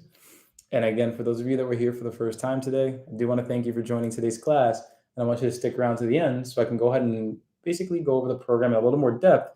And again, just introduce all the features and onboard you the right way if you'd like to join tonight. And again, that discount that I presented earlier ends tonight. Tomorrow, everything changes. It is the very last day. Cool. Now it's time. Answers, my party people. What is your answer? What is your answer? What do we have? So it looks like a lot of us are here putting in, we got some A's, a couple C's, but the majority of us got B, and B would be correct. B is correct. And let me go ahead and just show you how. So everybody, if you got to the step here, if you got to the step of understanding that you have to do 4,680 divided by 8, let me ask everybody, did you at least understand that you had to do 4,680 divided by 8? Whether you got it right or you got it wrong, did you understand that? Okay. So I'm glad, like, even if you got it right or wrong, like, if you were able to set that up, like, that's a good step. You're in the right direction. I know we're judging right now based off of correct and incorrect, but the overall purpose is not how that we're judging. We want to know that we're on the right track. So if you were doing that, then boom. If you were multiplying them, let's understand why that's not the case. In this case, you are looking for the average speed, and you do that by dividing out the time on both sides, dividing out 8 on both sides. But let me show you this quick, awesome mental math trick, and then we'll call it a day here. So this mental math trick is this. So remember how I talked about splitting and gluing when it came to multiplication? So if you are in the program, get ready to explore splitting and gluing with division.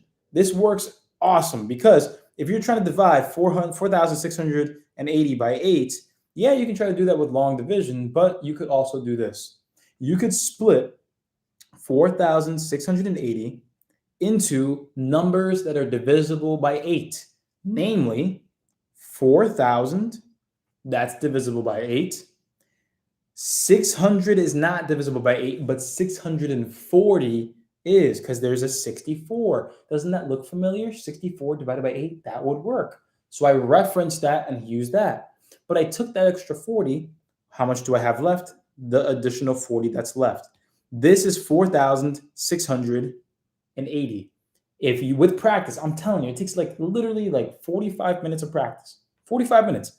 And you will start being able to look at this stuff in your head and say, okay, bet 4,000 divided by 8, that's going to go ahead and be 500.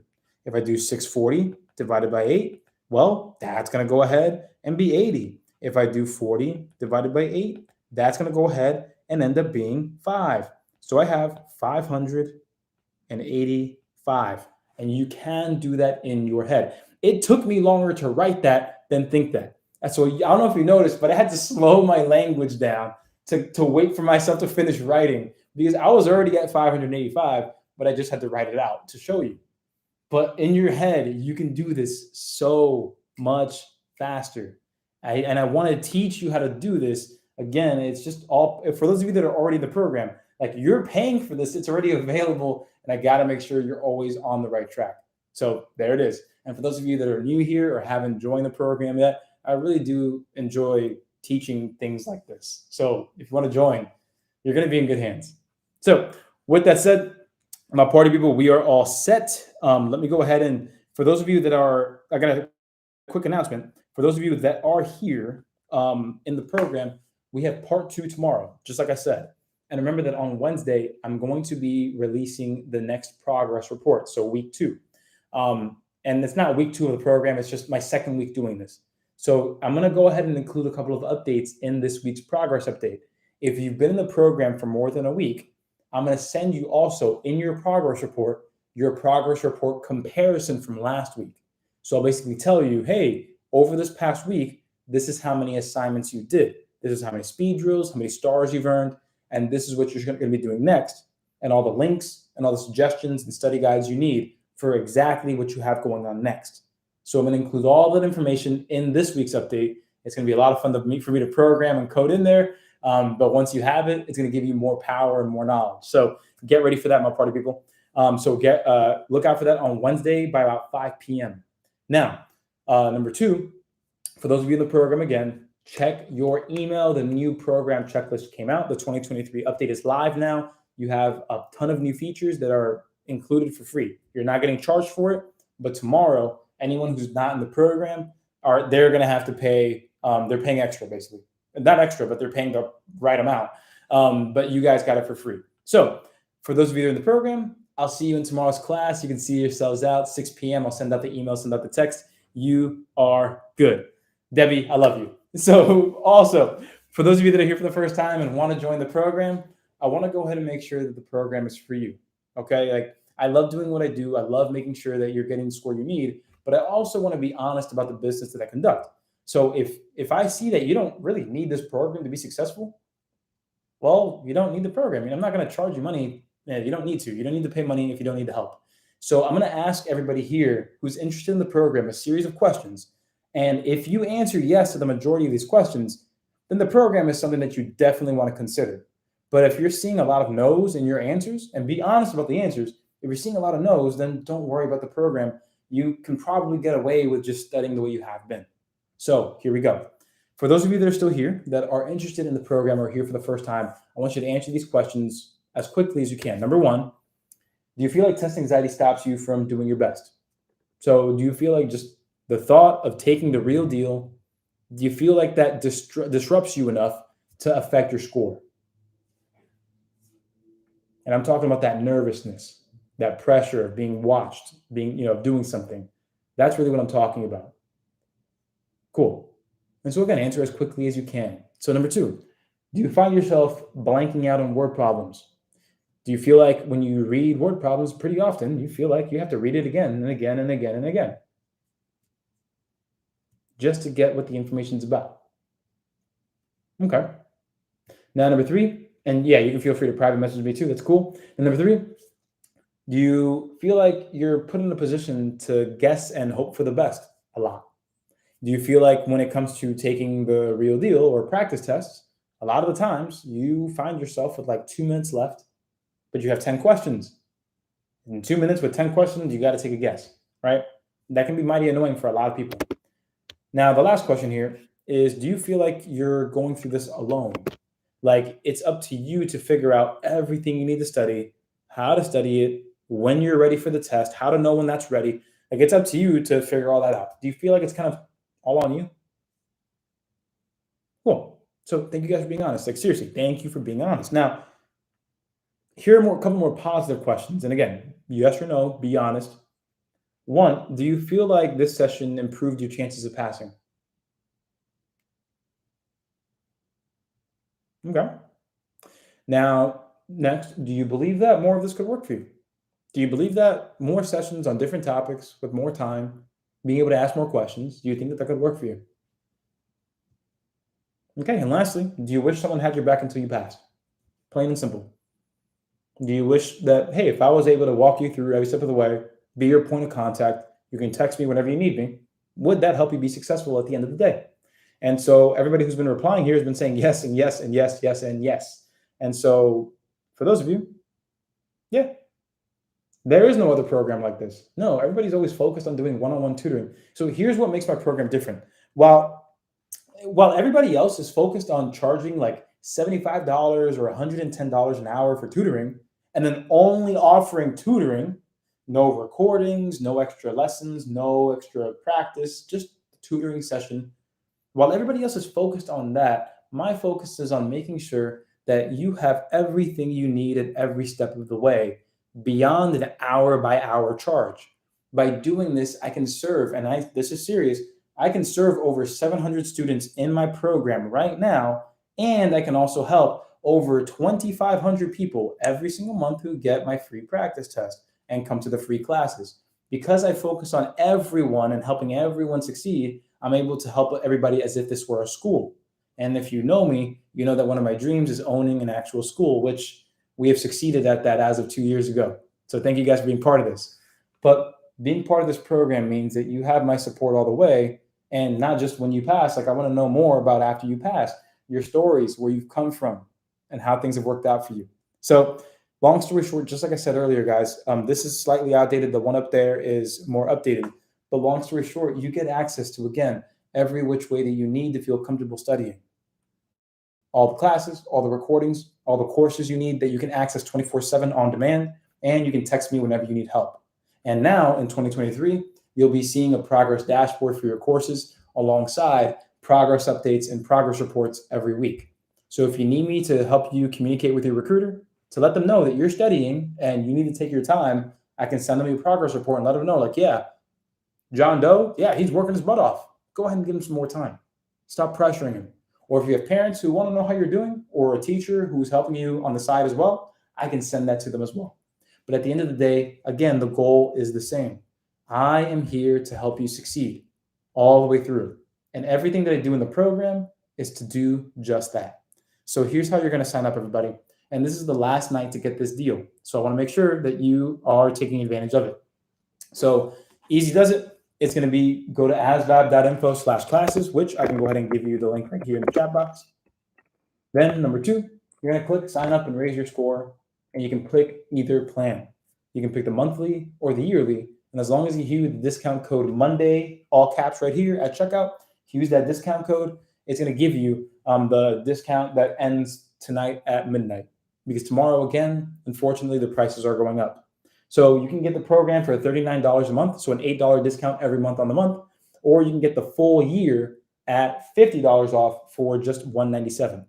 The increase in prices will be $60 per month on the monthly, and they will be $347 for the year. So for the year, I would definitely recommend doing that right now, simply because of this. If you get the year, you're going to be eligible to get the lifetime upgrade for just $50 more. The lifetime upgrade is basically saying you pay once and you never, ever pay again. If you get the job you want now and need a promotion later, you can come back to my school, you never pay again, and you get everything I have. And I'll walk you through as if you paid full price again, but you didn't pay anything at all.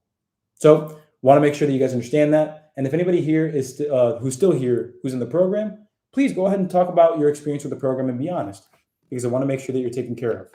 But again, 3 steps to ASVAB success. Click the link, pick a plan, and sign up. I'm going to stay here for the next 10 minutes, and I'm going to answer a ton of questions here in the Zoom chat. And I'm also going to post the link in the YouTube video, in the YouTube live stream right here. So there it is, my party people. Let me go ahead and answer a lot of these questions that we have in the chat box. So let me see here. So this is the best. Keep doing what you're doing, Coach. Thanks, Gino. Appreciate you. I have to wait until May 31st. 6-month wait. I get you. I know it's frustrating, but it's better that we start off early and often, build that practice and consistency. And then once May comes around, crush it. Samila, you have the test on the 23rd, so you were thinking about taking the test, and if you fail, you join the class. Being honest, I wanted to join your program for so long, and I appreciate the sentiment. And so, Samila, I'm not trying to scare you. I'm just going to give you honest information. There have been plenty of times where people have done that same thing, where they say, hey, look, I just want to go ahead and test and take it. Now, depending on what the number of attempts you've had at this point, definitely matters.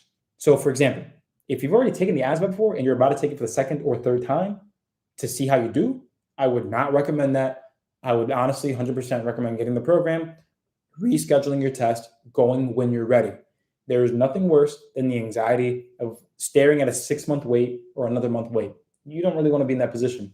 If this is your first time and you feel like you already have a really good background already, take it. Yeah, do your thing. If you feel like you're good on your background, it's your first time, see how you do your thing.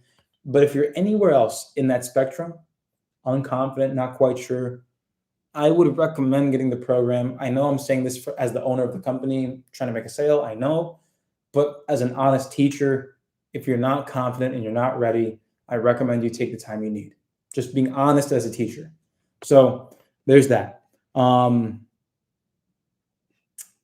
let's see here. Third time take. Oh, it's your third time taking it. So Samila, you heard what I said. I would definitely recommend getting the program first. Rescheduling it. You do not want to wait 6 months. Gino, let me know what your question is. I got you, boss. Brianna, if you're already in the program, can you still use the discount for the program? Brianna, go ahead and hit me up. I can work something out with you. No worries. Because typically what I would have you do is you can cancel your subscription, then apply this discount code for the renewal. But given that this subscription specifically is going to be taken down, I would just keep everything the way it is because you're already still locked in at the cheapest price because tomorrow it's $60 a month. Rodney, are you able to buy my merch? Absolutely. So if you're interested in merch, like an ASVAB shirt or an ASVAB hoodie, this polo isn't available yet. It's too expensive to design and build for everybody en masse. But the shirts and the hoodies, we've been able to reduce it to a really fair price. So if you want anything, yeah, Rodney, just hit me up. I got you. The shirts and hoodies are available. Jasper, yes, but we're changing that process. I would still use the recordings on the group tutoring pass course. Michelangelo, take a test soon, most likely in a couple of weeks. So Michelangelo, I think you're already in the program. Reach out to me directly because we've already been talking. So reach out to me, Michelangelo, text me, let me know how you're doing. Because I want to make sure that you can get the math basics course done within the next week. If you're taking the test again in a couple of weeks, let's finish the math basics this week. And it's 4 speed drills a day for a whole week, and you can get that done. Yeah, Gino, actually. So here's the great thing, Gino. So you actually don't even need to renew for a whole nother year because I'm releasing the lifetime access tomorrow and you already bought the year. My deal is if you already had the year and you want to upgrade to the lifetime, it's only $50. So you pay less than a month of what it costs now and you get lifetime access. So that's my thank you for you guys being here earlier on when the program was, in its infancy. And now that it's a complete 100% ready program, that's my thank you to you guys who stuck with me all the way through. Flonga, how many scenarios can you apply to y equals mx plus b? I don't know. It's well over 1,000. There's so many scenarios. But in my program, I have over 160 of just that one. There's 160 different scenarios for y equals mx plus b, and we can design quite a bit more if we wanted to. Our next update for the math stuff isn't coming until March because we literally just updated 15,000 questions, but we can make more. What should I focus on right now so I can be ready? You told me to start with math basics. Great. So Michelangelo, worry about nothing else. Finish the math basics. I'll take over from there. Jasper, reach out to me. I'm going to text you first thing in the morning when I'm inside, when I'm in office. I got you. I want to catch up with you too. I want to know that everything's okay because that was concerning earlier.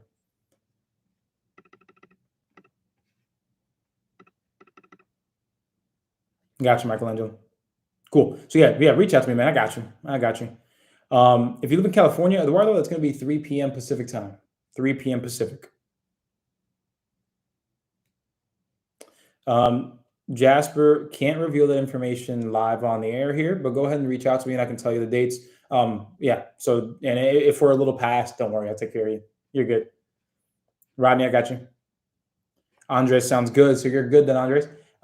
So then make sure you're working into the math basics dashboard. And then from there, we'll continue crushing it. Yeah, Gino, I got you. You can purchase right over here. Oh, Jasper, don't apologize, man. You're good. I enjoy working with you. It's just that we're live and I don't want anybody to have any sort of hint at any of anybody's personal information or situation. So I would rather just do that one-on-one with you as opposed to, with everybody else. And again, the way to sign up is, again, click that link right there. Make sure to use the coupon code Monday. Click the link, sign up and raise your score, and boom, sign up.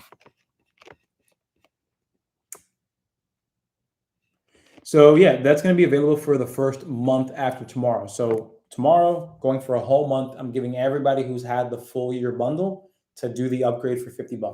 So I gave a full month because I know some people have different payment dates with their jobs and stuff. And people have already given me that feedback saying, hey, coach, it'd be great if you extended sales like that. So I'm going to do that for you guys. So I'm going to give you guys a full month to make that decision. Michelangelo sounds good. Finish the basics.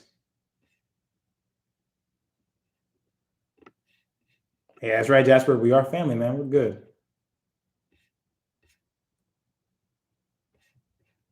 Okay, so Gino, so Gino, let me just double check because I do have quite a few Ginos in the program. Let me just make sure that I'm talking to the right one. Gino, you're the Gino that ends with, or last name starts with a V? Cool. What's up, man? So perfect. So with that said, since I can confirm that you've done what you have said in terms of the bundle for the year, you're good. Yeah. So when I release the information tomorrow, just look out for my email because we still have to actually publish everything on the website, which we've already created it. But by tomorrow around noon, 1 p.m., you're gonna receive an email from me, basically telling you like, hey, looks like you have the year. I just released the lifetime. It's only $50 more. If you're down, here it is. So look out for that email, reply to that email, and I'm going to make it really easy. I'm going to try to automate most of it where it's just a click of a button. You see a payment page and you upgrade yourself. But I can do it manually as well, but I'm going to try to do it automatically. That way I don't touch any of your information. So, but look out for that at 1 p.m. Okay.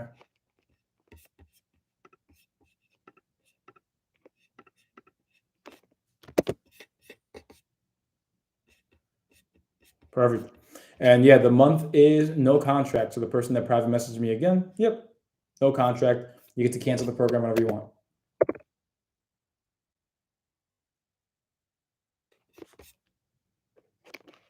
And for those of you looking in the YouTube chat here in the chat box, it's going to be every month. You are locked in at $39 a month every month. And again, the price goes up to $60 a month tomorrow. So definitely a good deal if you ask me.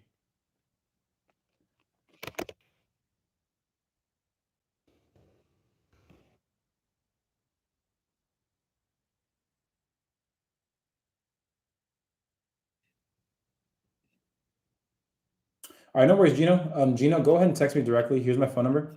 Text me directly, 567. I don't want your information on Zoom. So don't give me that information on Zoom. Delete that, delete that, delete that. 567-698-8867. That's who you want to reach out to. Text me directly.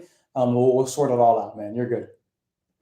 Especially with the links to classes, all I have to do is just update your information in the website, and it's automatic now. It populates everything. It'll fix everything automatically. So you're good.